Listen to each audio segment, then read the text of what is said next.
Começa agora. Bom dia, CDL. As notícias mais importantes do dia comentadas e analisadas. Realização Câmara de Dirigentes Lojistas Santos Praia. Bom dia, é isso aí, bom dia CDL, 92.5 Santos FM e apresenta a partir de agora o programa Bom Dia CDL, projeto jornalístico realizado pela CDL Santos Praia, Câmara de Dirigentes Lojistas Santos Praia, que irá informar e debater os principais fatos da região e do país. É muito bom ter você conosco novamente aqui no nosso programa, para que a gente possa com certeza debater esses principais fatos que nos envolvem aqui na cidade de Santos e também no nosso país, não é? Bom, hoje da bancada temos a presença mais uma vez do presidente da CDL Santos Praia, comentarista do programa, Nicolau Obeide. Bom dia, Nicolau. Bom dia, Zé, e bom dia aos nossos ouvintes da 92.5. Bom dia, CDL. E depois de uma turnê pelo Oriente, de volta, Dr. Jorge Tadeu Rogas Oliveira, nosso comentarista de sextas-feiras, e lembrando que hoje tem o quadro Em Dia com a Saúde. Bom dia, Dr. Jorge. Bom dia, Zé, bom dia, amigos da mesa, bom dia, ouvintes, é um prazer estar aqui de volta. Todo nosso, não é? E ao meu lado a Jana Novaes, que vai dizer para você quais são as formas de interatividade que você tem para participar e nos ajudar a fazer o programa. Bom dia, Jana. Bom dia, Zé, bom dia aos ouvintes da Santos FM, aos companheiros de bancada. Para participar do programa, tem várias maneiras. Tem um WhatsApp, que é no 991406444, 991406444, ou pelo telefone fixo 3345-9507. Nossa página do Facebook é a CDL Santos Praia e você pode baixar o aplicativo pela santosfm.com.br. Muito bem, seja bem-vindo mais uma vez ao Bom Dia CDL. Vamos lá de segunda a sexta-feira, ao vivo das 7 às 8 da manhã, aqui Zé Torquato, complementando a equipe de produção, o Rick Santos, que também é nosso sonoplasta, no dia de hoje aqui na programação do Bom Dia CDL, que tem destaques nacionais, locais, e vamos começar com uma matéria de destaque hoje do Jornal da Tribuna, não é? Do jornalista Gustavo Miranda. Santos encarece 4 em cada 10 obras, não é? A prefeitura editou 42% dos contratos de serviços em execução.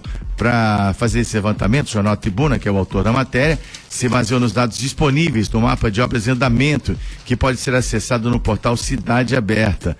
Muito embora haja o questionamento do grande número de obras, cerca de 42% das obras efetuadas, Nicolau Obeide, estão todos os dados aí disponíveis no portal da transparência. Como é que você faz a análise desse dado? Olha, bom dia aos ouvintes, como eu já dei, anteriormente, mas primeiramente eu gostaria de dizer que eu acho 42% das obras com aditamento, eu acho que ou tem algum erro de planejamento, ou temos algum problema em relação às execuções das obras.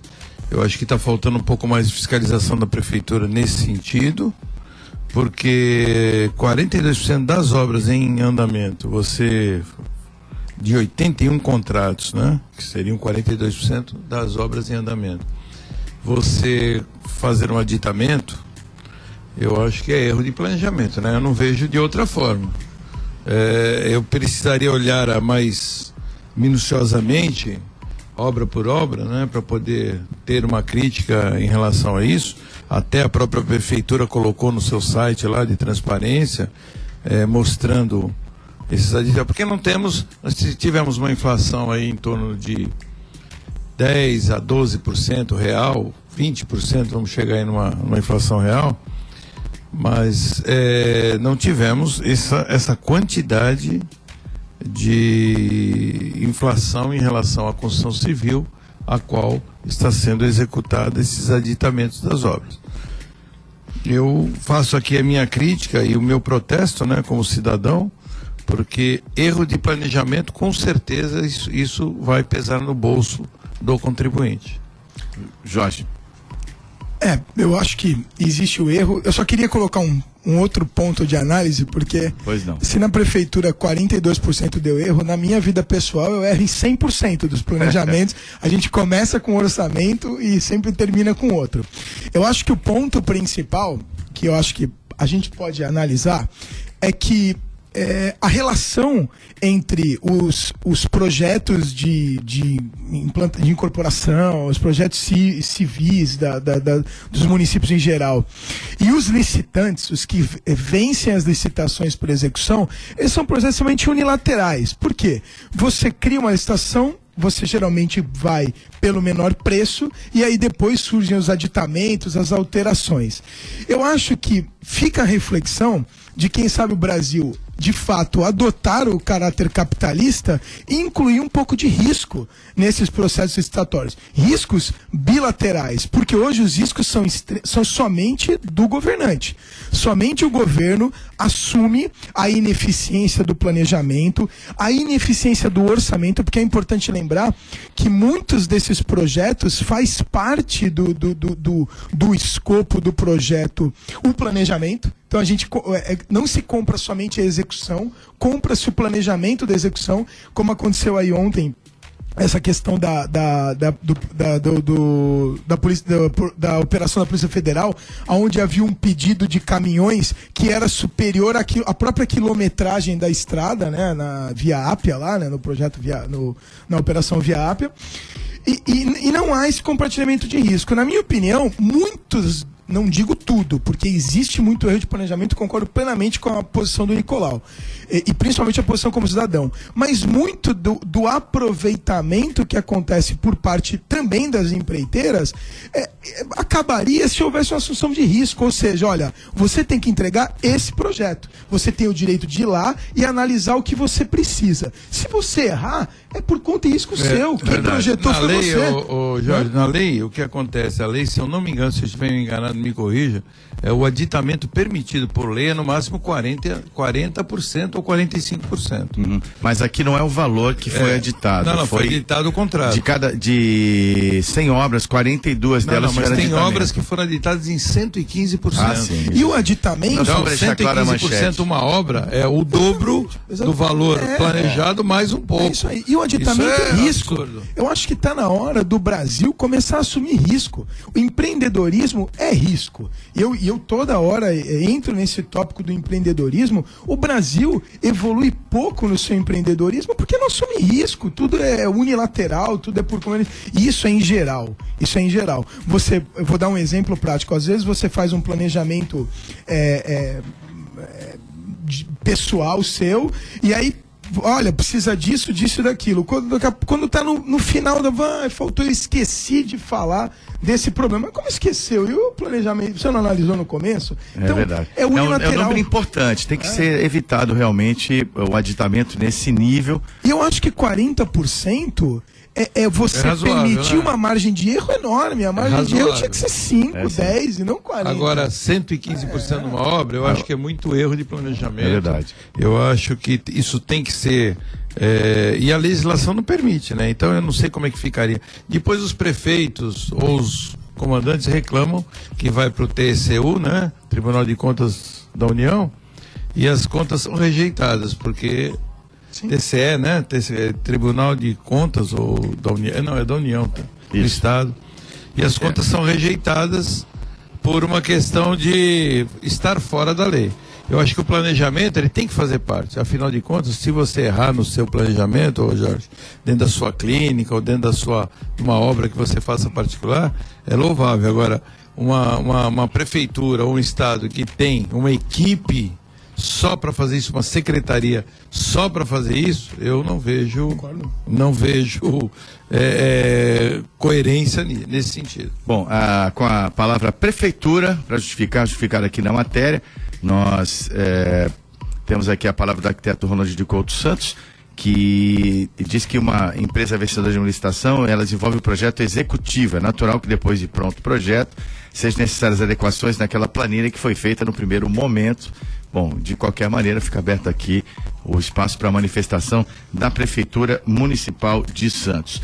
E segue o inferno astral do ex-presidente Lula, não é? Pela terceira vez indiciado como réu, e o juiz da 10ª Vara Federal de Brasília, Vasisley Souza Oliveira, aceitou a denúncia contra o ex-presidente Luiz Inácio Lula da Silva e o empreiteiro Marcelo Odebrecht, além de outras 9 pessoas. e inclusive o sobrinho da dona Marisa Letícia, Taiguara Rodrigues dos Santos. Os envolvidos são acusados dos crimes de corrupção ativa e passiva, lavagem de dinheiro, tráfico de influência e organização criminosa. Além desse indiciamento, a Receita Federal ainda suspendeu a isenção do Instituto Lula. Tem ação já com a OAS, tem mais 2 ações aí já acatadas contra nas quais se tornou réu o ex-presidente Lula, e mais um caso envolvendo a Odebrecht. Companheiro, para de me perseguir, companheiro, deixa eu quietinho aqui com a minha 51.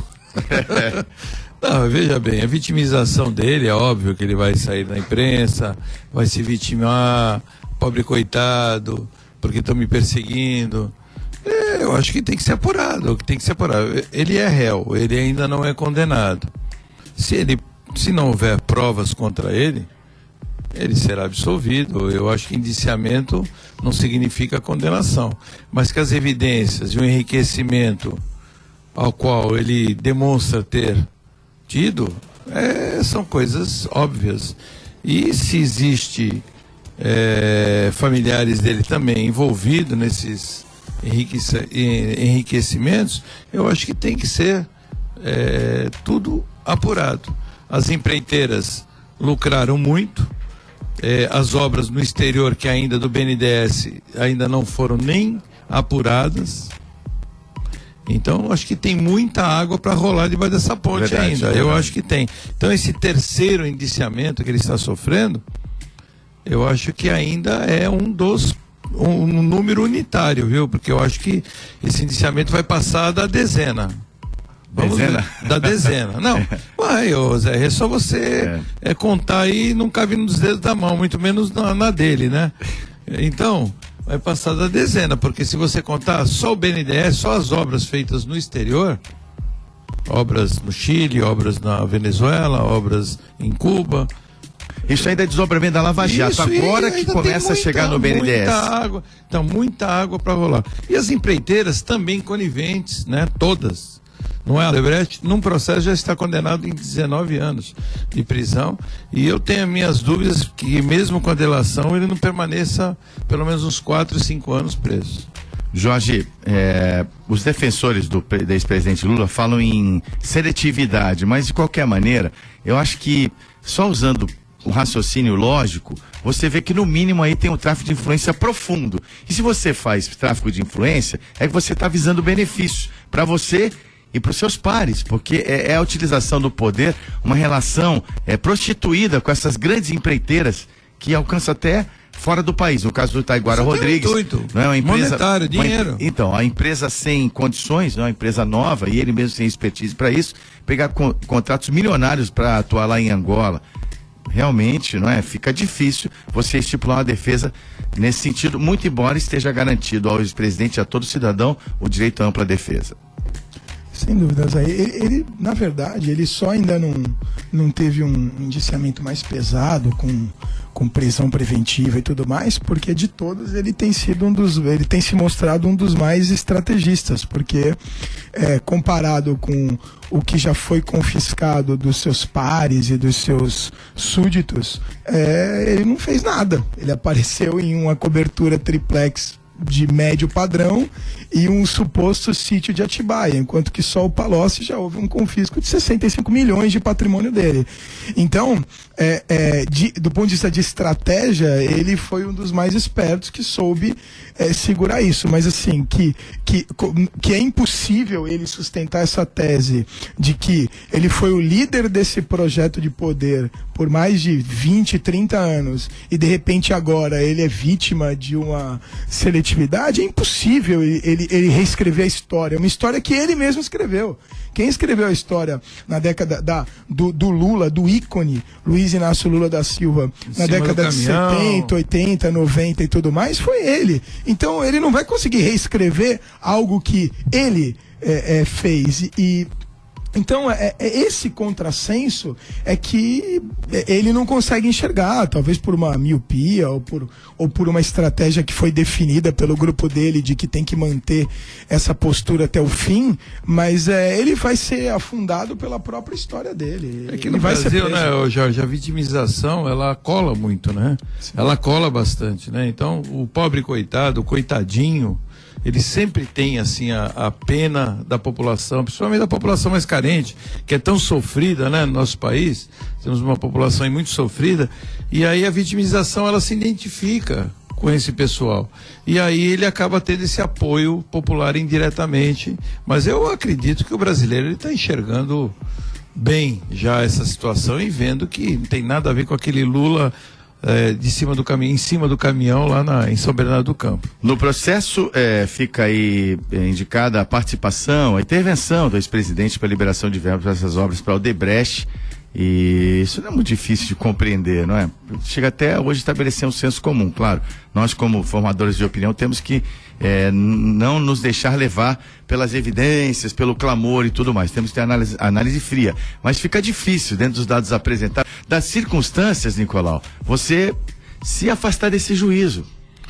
É muito difícil você entender o porquê de obras vultuosas da qual o Brasil necessita e você executar ou usar tráficos de influência para que essas obras sejam executadas por empreiteiras como o Odebrecht, o OAC, o OAS, aliás. Isso. Léo Pinheiro também foi. E outras empreiteiras. Viciado, mais uma vez. Executando obras de metrô, obras no Porto e várias obras milionárias com financiamento do BNDES. Então é difícil você entender o porquê dessa ajuda, sendo que o nosso país necessitaria muito mais disso. É óbvio que aí tem um esquema de corrupção violento, né, na qual o dinheiro seria transitado lá fora do país e o dinheiro transitando lá fora é muito mais fácil você agir de uma forma ilícita, né?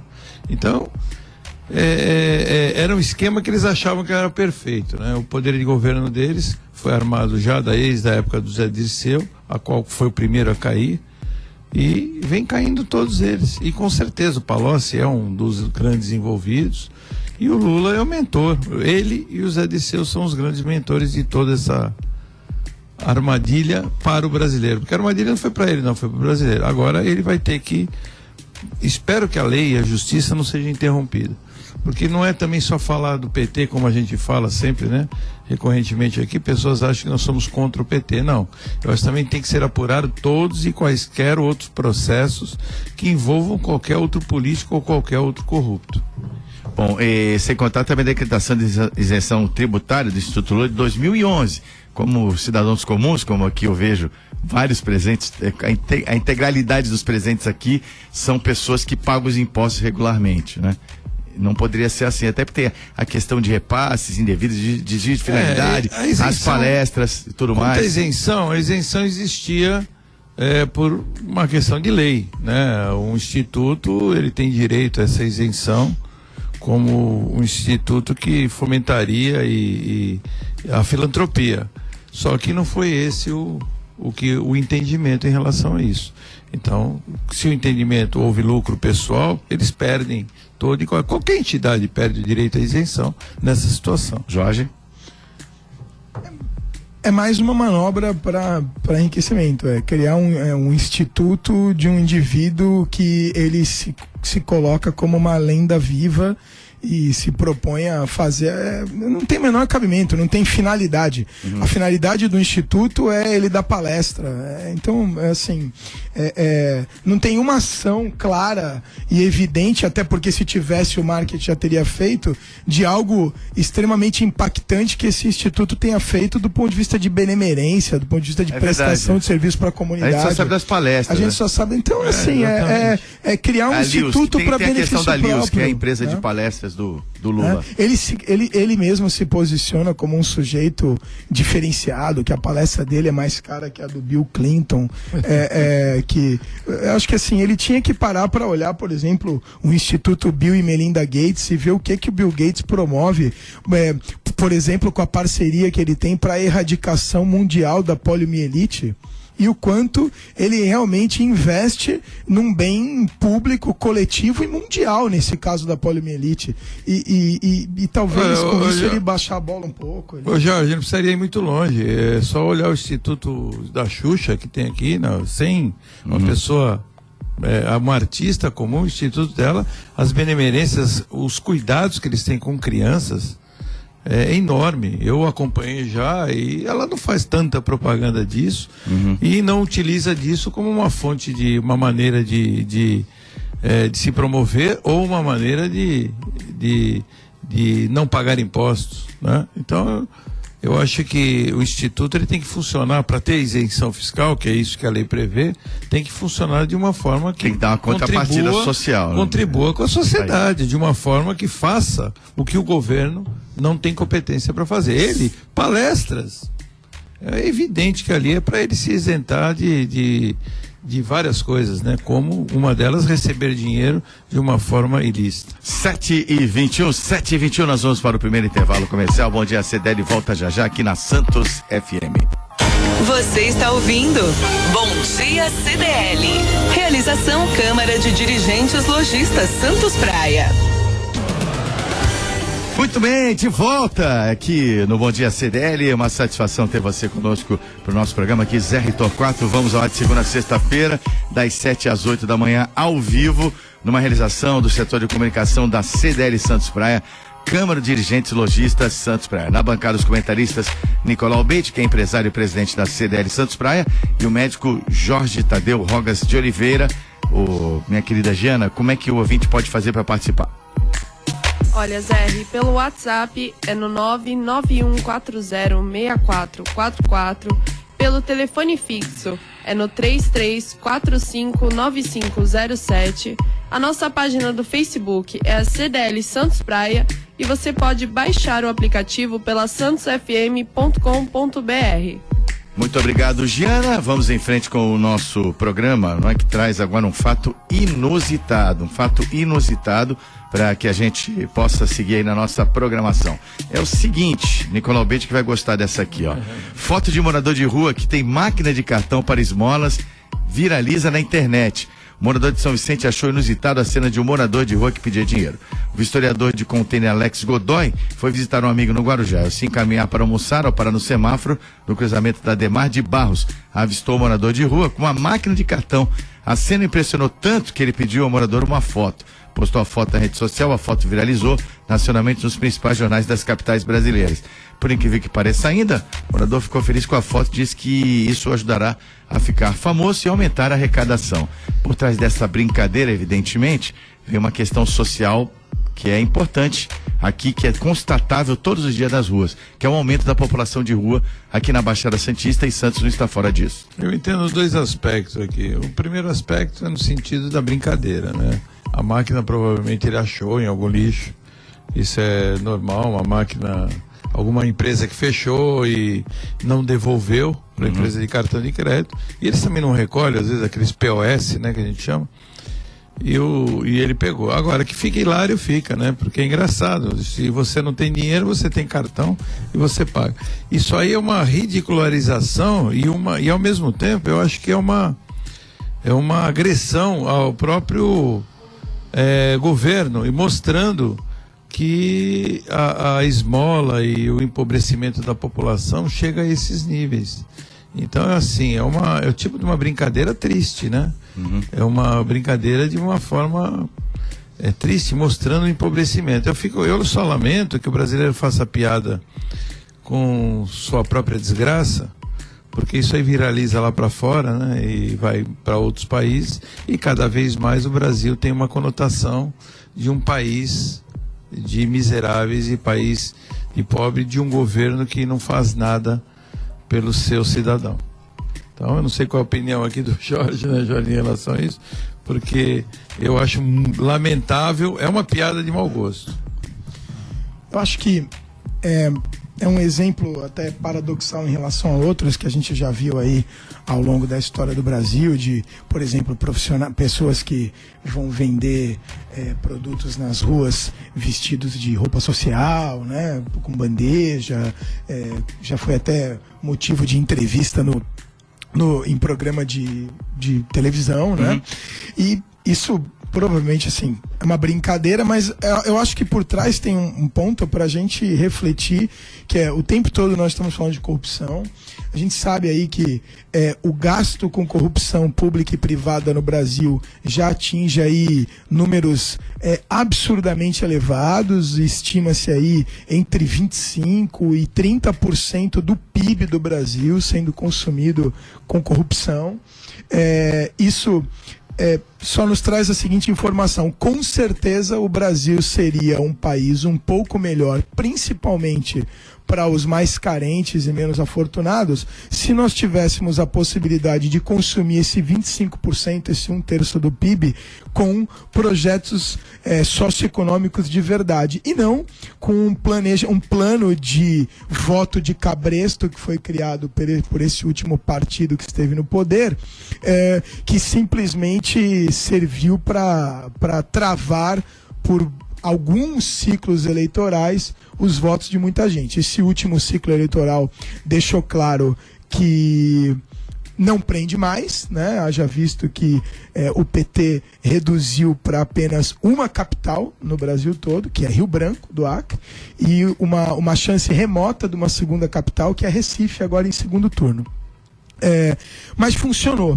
E talvez esse dinheiro que vai, como a gente discutiu agora há pouco, para Angola, para os Estados Unidos e para N outros lugares, e principalmente para o bolso de uma série de maus empresários brasileiros, de falsos empreendedores que mostram aí cases de sucesso absolutamente falsos, e para essa insistência no Brasil de que política é carreira para ficar rico. O sujeito não tem a menor vocação de exercer a política para o bem público, para o bem coletivo, e sim para o seu bem pessoal e familiar e para enriquecimento próprio. Eu acho que as pessoas têm que buscar talentos, seja cantar música sertaneja, jogar futebol, qualquer outro esporte, ou empreender numa profissão como o direito, a saúde, a medicina, a odontologia, a engenharia, o comércio, e não querer ser rico sendo político. E pegar esse 25%, 30% do PIB e fazer com que situações vexatórias como essa, porque num primeiro momento esse rapaz se sentiu, por conta da viralização, feliz, contente, mas imagina explicar isso pro filho deles, pro filho dele, de que o motivo dele ter aparecido numa rede social de forma viral é porque ele mostrou uma maquininha para ganhar esmola. Então isso, no fundo, não faz ninguém dormir melhor. Esse sujeito, triste, infelizmente, não dormiu melhor por causa dessa brincadeira. É que o brasileiro é um sujeito bem-humorado, não desiste nunca, né? E graças a esse apoio da gente se fazer piada com as desgraças, a gente tem um bando de pessoas se enriquecendo sem o menor talento, apenas com o sangue frio de assumir um cargo público, seja por indicação ou por eleição, para ficar rico. Olha, muito bem falado pelo Jorge. Eu até gostaria de reforçar no sentido, viu, Jorge, que 400, quase, se eu estiver errando no número é por pouco, mais de 450 mil candidatos em todo o Brasil para ser vereador. Por que tanta ânsia, de ser um político no país? Porque é óbvio que a política no Brasil significa não trabalhar pelo povo, e sim o enriquecimento próprio de uma forma rápida e sem trabalho. Então, eu reforço até aqui o que o Dr. Jorge falou em relação a isso. Bom, agora eu entendo de certa maneira porque que o morador de rua, ele teve, ele de certa forma se animou, porque tem até uma tese que é da invisibilidade social, que essas pessoas que estão à margem da sociedade, ou até aquelas que trabalham em profissões mais tidas como mais humildes, como coletor de lixo, por exemplo, muitas vezes, o atendente, uma grande parcela da população enxerga a função e não a pessoa. Existe um tratamento de impessoalidade. Então, com essa questão da maquininha, ele chamou a atenção e ganhou uma atenção, ganhou vamos dizer assim, uma aceitação a mais, né? Sentiu aceito. Ele vai ser o cara, ele provavelmente, eu não sei que cidade que ele é, porque ele vai se tornar... Estava em Guarujá, mas não sei de que cidade. Ele vai se tornar um cara famoso, provavelmente alguém vai querer ver, alguém vai querer saber, e talvez surjam novas oportunidades de vida para ele. Espero que isso seja para o bem. que traga visibilidade para esta pessoa, e essa pessoa não seja nenhum tipo de viciado ou dependente químico, né?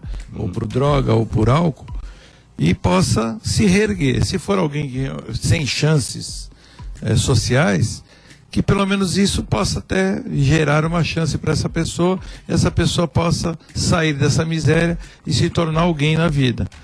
Pelo menos eu acho que vai ser a única parte boa de toda essa piada de mau gosto. Então, agora o que está por trás disso são as políticas públicas de ressocialização, que até as autoridades admitem como muito difícil de se obter, não é, Nicolau? Não é difícil. Eu acho que eu faço a seguinte pergunta. Que as políticas não estão acertando o alvo? Nós temos aqui um médico aqui, até eu acho que ele é mais capacitado do que eu até para falar. Eu, como cidadão, eu acho que eu tenho a seguinte opinião. Eu pergunto, que nem estivemos com o prefeito aqui há pouco tempo, não podemos tirar morador de rua, não podemos reconduzi-lo, porque a lei não permite. Para mim isso é balela, para mim isso é papo furado, porque eu quase perguntei para ele se o pai dele estivesse na rua, ele, por vício de dependente químico ou por qualquer outro problema, deixaria na rua.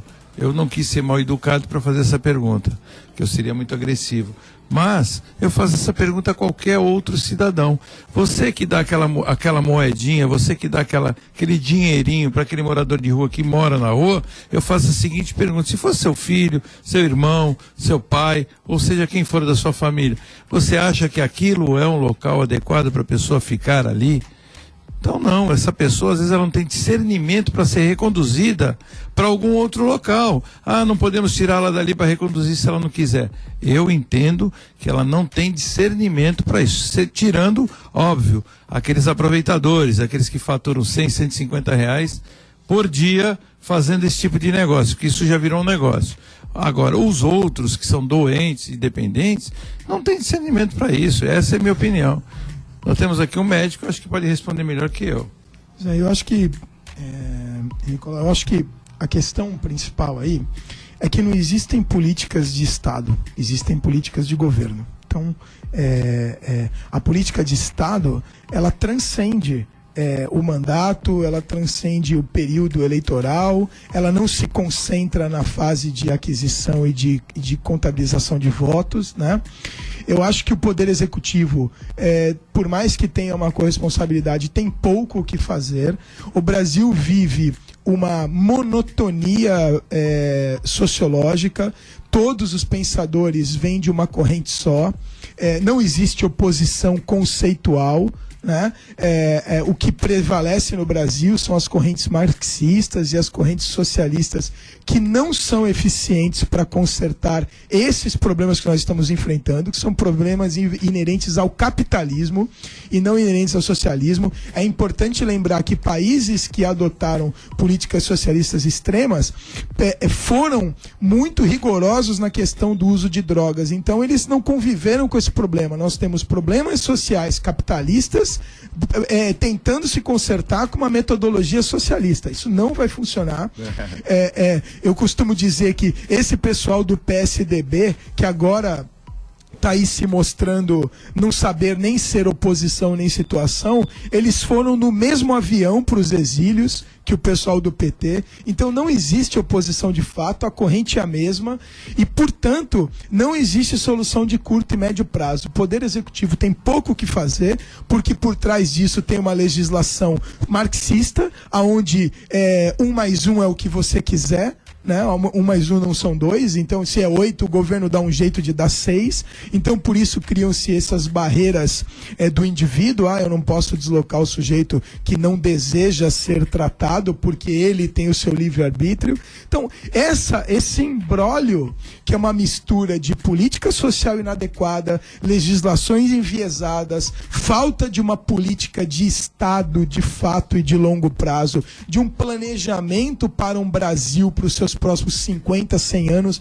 e não para os próximos 2 anos, porque essa alternância de ciclos eleitorais a cada 2 anos tornou as políticas menores ainda. Não se faz um mandato de 4 anos, faz de 2, porque o que o prefeito fizer agora pode impactar na eleição do presidente daqui a 2 anos e do governador e assim por diante. Então, as políticas ciclam a cada 2 anos, então o problema é muito maior, o problema é coletivo e o que está acontecendo na rua é uma mera consequência. O que está acontecendo com esse sujeito, com a máquina da invisibilidade social, que é uma teoria que o Zé levantou aqui, extremamente pertinente, nós somos essa fração da população é vítima de um modelo que não tem a menor sustentabilidade a longo prazo. Bom, vamos em frente com o Bom Dia Rádio City. Antes eu quero falar para você do apoio cultural da Home Life, assistência domiciliar com muita efetividade para você, desde o atendimento mais simples com as ferramentas tecnológicas que você necessita e também o recurso de uma medicina humanizada, porque o paciente pode ficar com seus entes queridos, isso funciona muito, fora a diminuição do risco de infecções cruzadas, que você tem como realidade no ambiente hospitalar. Claro que, evidentemente, em termos de terapia intensiva, você tem um alcance e o hospital tem suas prerrogativas, mas hoje a assistência domiciliar pode te atender de uma forma fabulosa, inclusive no tratamento intensivo com as equipes multidisciplinares. Eu sugiro que você conheça mais, principalmente com essa empresa que é a Home Life, que é uma referência aqui na nossa região, está também lá na capital São Paulo e em Ribeirão Preto. Ligue para a Home Life. O telefone é o 3202-6440. Você pode também conhecer a nova sede na Ana Costa, 17º andar, aqui em Santos, na Ana Costa 146, 17º andar, ou acesse homelife.com.br. Vamos balsas então. E estradas. Situação das balsas e estradas. Travessia Santos Guarujá, 7 balsas em operação, tempo de espera de 15 minutos em ambos os sentidos. Travessia Guarujá Betioga, uma balsa em operação, tempo de espera de 30 minutos em ambos os lados. Já na travessia São Sebastião Ilhabela, 3 balsas em operação, tempo de espera de 30 minutos nos 2 sentidos. Nas estradas, operação normal 5x5. Tráfego lento na chegada a São Paulo pela Via Anchieta, agora do quilômetro 21 ao 17, do 13 ao 10, devido ao acesso de veículos. Chegada ao litoral, condições normais de tráfego. Bom, vamos parar mais um pouquinho, segunda parada do nosso programa, 7h39, vem aí daqui a pouquinho o quadro Em Dia com a Saúde. Você está ouvindo Bom Dia CDL. Realização Câmara de Dirigentes Lojistas Santos Praia. De volta com o Bom Dia CDL, realização da CDL Santos Praia, Câmara de Dirigentes Lojistas Santos Praia, aqui Zé Torquato, com você ao vivo até às 8 da manhã, na bancada dos comentaristas Nicolau Beide e Jorge Tadeu, equipe de produção Jana Novaes, Rick Santos, nosso coordenador de pauta e produção, aqui marcando presença nos estúdios da Rádio Santos 92.5 e está aberta a participação dos nossos ouvintes, certo, Jana? Repita para nossos canais de comunicação. Certo, Zé. Pelo WhatsApp é o 991406444, 991406444.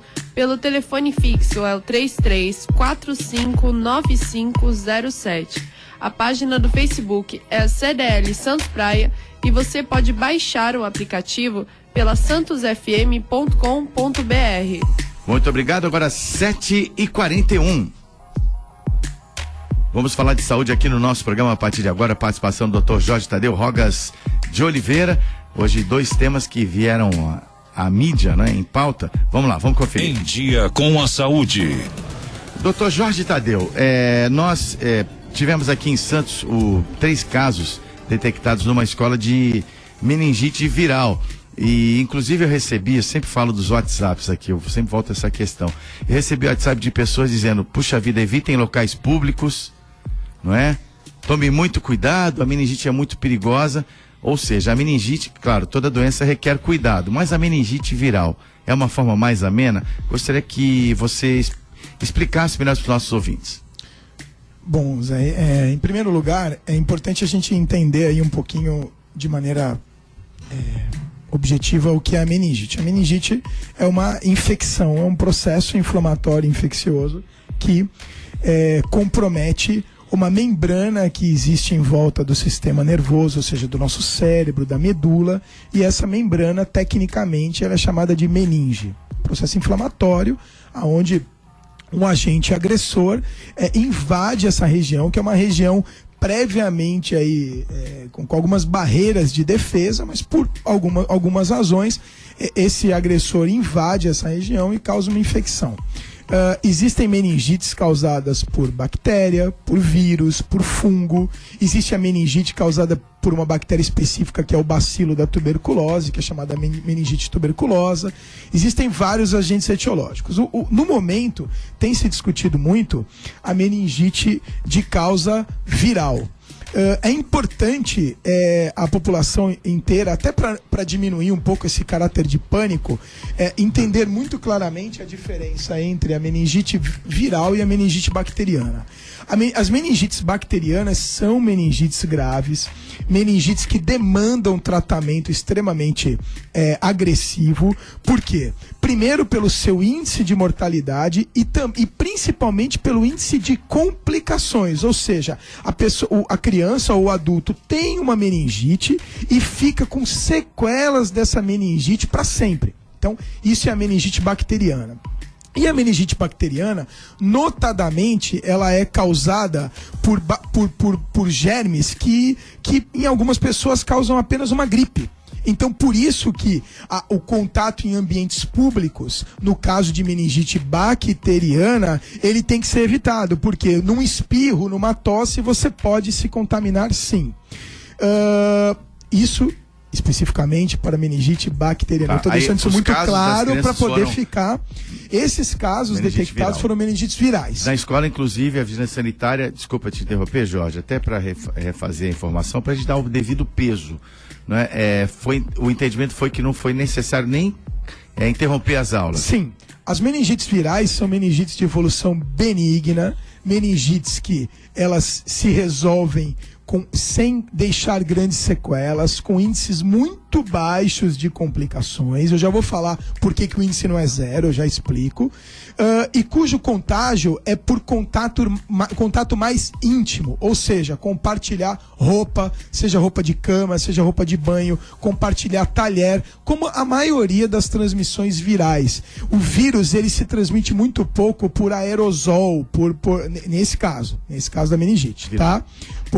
Diferentemente das bactérias. Então, a bactéria ela está no meio ambiente.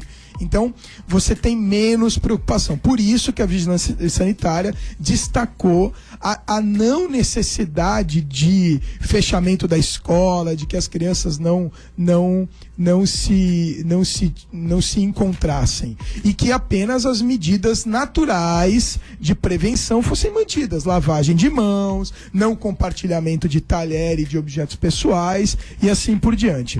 As meningites, como qualquer outra doença infecciosa, é importante a gente entender que não é apenas o agressor. Existe uma máxima em medicina que diz o seguinte: doenças graves não são para quem quer, são para quem pode. Então, você pode ter dois indivíduos que sofrem uma mesma agressão por uma bactéria ou por um vírus, um tem um quadro benigno, quase que pouco percebido, e o outro faz uma infecção generalizada. Por quê? Porque é uma interação entre o agressor e o corpo do agredido. Portanto, crianças que têm um grau de desnutrição mais importante, por exemplo, desnutrição proteica, elas estão sujeitas a terem infecções mais graves, mesmo de agressores que são leves, que não causam grandes complicações. Portanto, é importante que a população entenda, em primeiro lugar, a diferença entre uma meningite bacteriana e uma meningite viral, e essa diferença é tão relevante que todos os trabalhos de vacinação são feitos para prevenção de meningites bacterianas, meningococo, pneumococo e assim por diante. E não existe uma imunização para meningite viral. Por quê? Porque sabe-se que o caráter dela é muito mais benigno, então não tem por que se estabelecer uma política de saúde pública para algo que o contágio é benigno. 7h47, obrigado aos esclarecimentos, colocando tudo no seu devido peso. Dr. Jorge Tadeu Rosa de Oliveira já disse aí, né, Nicolau, que agora já pode tirar o jaleco e voltar a ser comentarista. Tem também a questão que também se anunciou essa semana, que é muito importante, que é a vacinação dos meninos contra o vírus do HPV. Até o momento, só as meninas estavam sendo vacinadas. Como é que você entende essa medida? Bom, também para deixar claro para a população, né, o papilomavírus, né, que é um vírus do ser humano. É importante também destacar que existe papilomavírus de outros animais e eles não causam o mesmo ciclo patológico, o mesmo ciclo de doença no ser humano. É uma variedade específica do ser humano.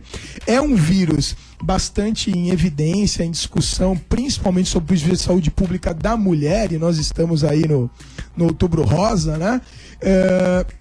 Por causa da sua infecção, da infecção na mulher, poder evoluir para complicações e para malignização. O que é isso? Você tem lá o papiloma, que causa aquela verruguinha. Com o tempo e com a disseminação da doença dentro da mulher, pode evoluir para aquele famoso cancro, que é uma lesão um pouco maior, principalmente no colo do útero, né? E essa lesão, ela tem risco de, ao longo do tempo, ao longo da sua evolução, se transformar no câncer. Então, muitas mulheres evoluem para câncer de colo do útero, que inicialmente foram provocados pela infecção pelo papilomavírus. E muitas das mulheres são contaminadas pelo papilomavírus através de relação sexual com homens que são portadores do vírus, com aquelas verruguinhas em volta da região genital externa, em vários locais tem também no corpo do pênis, mas principalmente aquelas verruguinhas que tem na virilha, na região genital. Então o trabalho, né, a ideia de a vacinação já é muito bem difundida para a população do sexo feminino, para tentar evitar a contaminação. Hoje, meninas já passam a receber esse tipo de vacina, né? Já está aí no calendário vacinal, né? Principalmente nas instituições privadas de imunização. E a ideia do ponto de vista de saúde pública, você estimular essa vacinação também no homem, para evitar que o homem seja portador desse vírus. É um vírus que acomete no Brasil, estima-se que mais de 2 milhões de pessoas se contaminam pelo vírus pelo papilomavírus humano por ano. É um número muito grande, né? E também com isso, quem sabe, diminuir a contaminação intersexual e consequentemente, conter aí a evolução para câncer de colo de útero. A medida é positiva e bem-vinda, doutor Jorge. Sem dúvida. Tá certo. Contaminação, câncer do colo de útero bastante difundido justamente pela transmissão do papilomavírus humano. Quer acrescentar alguma coisa, Nicolau? Alguma pergunta? Não, explicação perfeita. Perfeito. Doutor. Tá certo, é o especialista. Lógico. Você tem algum destaque aí pra gente, Nicolau? Vamos seguir aqui com a nossa pauta. Não, vamos seguir. Vamos lá? Então tá, vamos falar do senador Gin Argello, que chegou nele a condenação, né? Foi condenado a 19 anos de prisão por corrupção passiva e lavagem de dinheiro. Argello foi preso em abril na Operação Vitória de Pirro, desdobramento da Lava Jato. Segundo a investigação, em 2014, o então senador integrava as duas CPIs da Petrobras e teria cobrado 5 milhões de cada empreiteira do cartel estatal para barrar a convocação dos executivos que estavam envolvidos nesta questão. As propinas realmente parece que surtiram efeito. Mais do mesmo. Que ninguém foi convocado. Mais do mesmo. Eu acho que esse assunto, a população está ficando tão desgastada. Mas né? É o primeiro político com mandato condenado, se eu não me engano. Né? Quem perdeu já o mandato foi... condenado sim. Quem perdeu o mandato foi o Delcídio, né? No Amaral. Sim. E já foi condenado? Não, ainda não. Ele fez delação premiada. Sim. Né? Mas eu acho que são todos que vão ter que estão envolvidos. Vão ter que se explicar, e vão ser condenados, que com certeza participam. Já falei anteriormente aqui, não são políticos do PT, são todos os políticos de uma forma, na sua maioria, PT, PSDB, PMDB, PP, qualquer que sejam eles, todos eles estão sempre envolvidos em alguma maracutaia, em algum problema de corrupção. Infelizmente, esse é o quadro político do Brasil. Corrupção existe em todo o mundo, mas ela sempre foi apurada e nunca chegou a esses níveis que nós estamos chegando aqui. Então esse caso é mais do mesmo, Zé, tem que ser apurado, condenado, e mais assuntos iguais a esse eu acho que irão surgir no decorrer deste ano ainda. E tem mais uma questão do Eduardo Cunha, né? Que inclusive tem um vídeo aí na internet, né? Sendo agredido por uma senhora no aeroporto, tomou um pontapé, chamado de ladrão. É isso aí. E agora está nas mãos do Sérgio Moro. Esse é o preço que ele está pagando. Eu não sou favorável a esse tipo de comportamento. Eu acho que a agressão, agressão ela não se, não é porque um cachorro te morde que você vai morder o cachorro. Mas agressão de graça, eu não vejo sentido. Agora, eu acho que tudo tem que ser apurado e ele tem que ser preso. O que ele precisa é de prisão, condenado e ser preso. Eu acho que esse é o preço que ele tem que ter. E preso em cela comum. Eu acho que não tem que ir para cela diferenciada, não. Cela comum. Então, vamos ver o que vai rolar nesse assunto. E o Eduardo Cunha? Mas é só importante ressaltar que se ele for condenado, ele não tem cela diferenciada. A cela diferenciada é só durante o processo. Só durante o processo. Investigação. Condenado não tem, mas sempre tem aquela escolha, né? A gente sabe disso. Eu acho que o ponto mais importante, assim, eu também não sou favorável a nenhum tipo de violência, mas eu sou favorável à indignação. Eu acho que está na hora da população se mostrar um pouco mais indignada. Talvez a forma de expressão dessa indignação não precisa ser uma agressão em física num aeroporto, mas eu acho que um pouco da passividade da população, ou da passividade ou da aceitação, não importa, não vem ao caso a discussão, um pouco da falta de indignação permitiu essa exacerbação aí da corrupção. Então, de alguma maneira, eu acho que o povo tem que começar a se indignar, sim.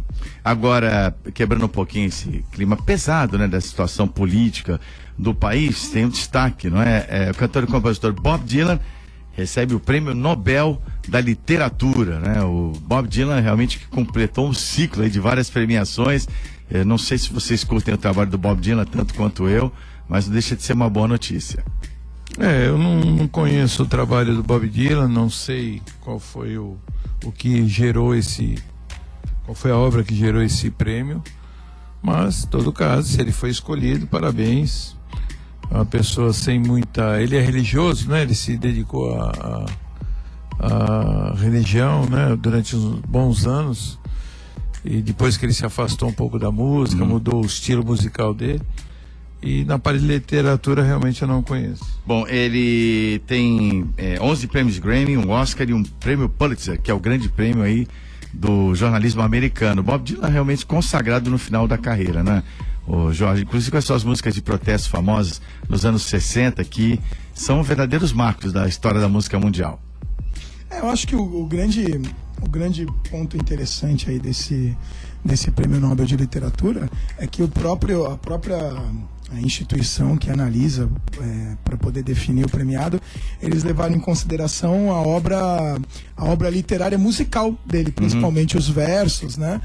As mensagens contidas nas letras das músicas, muito mais do que numa produção literária na forma de livros ou de textos mais longos. Isso aí mostra uma abertura aí de mente interessante para uma outra vertente do reconhecimento do talento de alguém. Eu conheço pouco da obra do Bob Dylan, confesso, mas assim, eu acho que no mínimo cabe essa mudança de paradigma aí que foi feita. Tem os clássicos, Blowing in the Wind, o Hurricane, né? Pô, são músicas que realmente são indeléveis, né?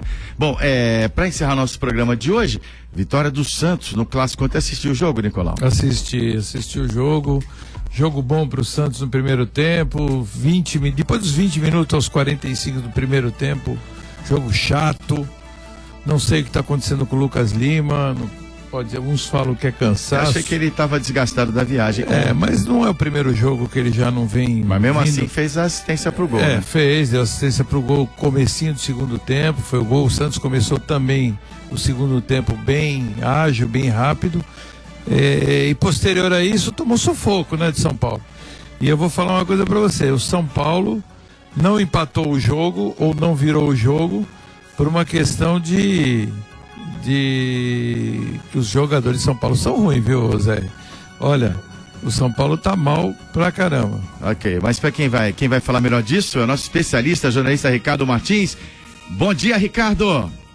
Opa, legal, bom dia, Zé. Estivemos ontem lá no Pacaembu, a vitória do Santos 1-0 para cima do São Paulo, mas cá para nós, hein? O Santos longe de ser aquele Santos que a gente gosta, jogando um bom futebol, mas conseguiu o resultado. Como estava dizendo aí o nosso comentarista, o São Paulo não vive um grande momento, tomou o gol no comecinho do segundo tempo e entrou em parafuso, né? Copete foi à rede, o Santos teve uma grande chance no primeiro tempo com o próprio Copete, numa jogada pelo Ricardo Oliveira pela direita, o cruzamento, toque de cabeça e a bola pela linha de fundo. São Paulo foi muito melhor do que o Santos no primeiro tempo, não conseguiu fazer o gol, o Santos fez 1-0, tomou um certo sufoco, mas conseguiu um grande resultado. O Santos que está agora a 7 pontos do quinto colocado, né, Zé? A verdade é uma só.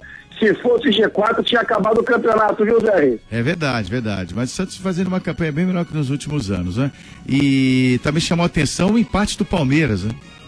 O Santos faz ótima campanha fora de casa, né? Os outros anos aí vem jogando bem na Vila. O Palmeiras empatou com o Cruzeiro em 0-0, só não perdeu porque o Zé Roberto tirou uma bola em cima da linha de barriga, né? O Cruzeiro teve a grande chance do jogo, empate em 0-0, e num jogo polêmico o Flamengo venceu o Fluminense por 2-1. O Fluminense promete ir à justiça para tentar anular o jogo. Houve realmente interferência externa, pois não? Foi anulado o gol injustamente, né? Não, estava até impedido, mas parece... Estava impedido. Parece que eles deram o gol, depois tiraram, não é, Ricardo? O problema é que, primeiro, o bandeirinha marca o impedimento. Aí, há 4 jogadores do Fluminense impedidos, ele marca o impedimento do Cícero, que não fez o gol. Aí, o gol é do Henrique. Aí, o árbitro dá o gol. Jogadores do Flamengo protestam e dizem: a televisão mostrou, estava impedido. Aí pode ser interferência externa, que não pode acontecer. E olha, o Fluminense é bom de tribunal, hein? O Fluminense é bom de tribunal, hein? Que vai tentar anular o jogo. O Atlético Mineiro venceu a sua partida e nesse final de semana já temos uma rodada quase completa, não completa, na segunda-feira termina, né? Com os 3 dos 4 grandes de São Paulo jogando no domingo. Palmeiras às 5 da tarde, horário de verão de sábado para domingo, né? Vamos adiantar o relógio em 1 hora. Palmeiras pega o Figueirense 5 da tarde em Floripa. O Corinthians 6h30 no Itaquerão pega o América Mineiro. E o Santos na Vila às 7h30 da noite no domingo pega o Grêmio. Lembrando então que São Paulo joga contra o Fluminense às 8 da noite da segunda-feira. São Paulo que perdeu, mas não saiu da posição que estava, porque a rodada ajudou o São Paulo. Zé, grande final de semana a todos nós. Voltamos na segunda-feira para falar mais de futebol. Para o Armazém 26, materiais elétricos e de limpeza, no centro de Santos, Praça da República, número 35. Liga, a gente entrega para você, 3221-3396. Armazém 26, materiais elétricos e de limpeza. Um ótimo final de semana a todos nós. Um abraço, até segunda. Tchau, Zé. Tchau, Ricardinho Martins. Bom trabalho, bom final de semana. Quero mandar um alô especial às meninas da Loja Mundial, ouvindo diariamente o nosso programa. O Bom Dia CDL, apoio cultural também da Design Gallery, agradecendo o apoio. Ela que é especialista de casamento, trabalho, chá de cozinha, a maior variedade de produtos para casa e sempre com o menor preço. 6 vezes consecutivas eleita no Top of Mind, a loja mais lembrada na categoria. Artigos para o lar, decoração, agora também presentes finos. 2 endereços para você da Design Gallery. Azevedo de Sodré 3, próximo a Conselheiro Neves, Marechal Deodoro 98 no Gonzaga. 8h01, estamos terminando por aqui. Mais uma edição do Bom Dia CDL, que volta na segunda-feira às 7 da manhã. Vem aí o Enterinhas com Rafael Mota. Um excelente final de semana e até segunda. Termina aqui. Bom Dia CDL. Realização Câmara de Dirigentes Lojistas Santos Praia.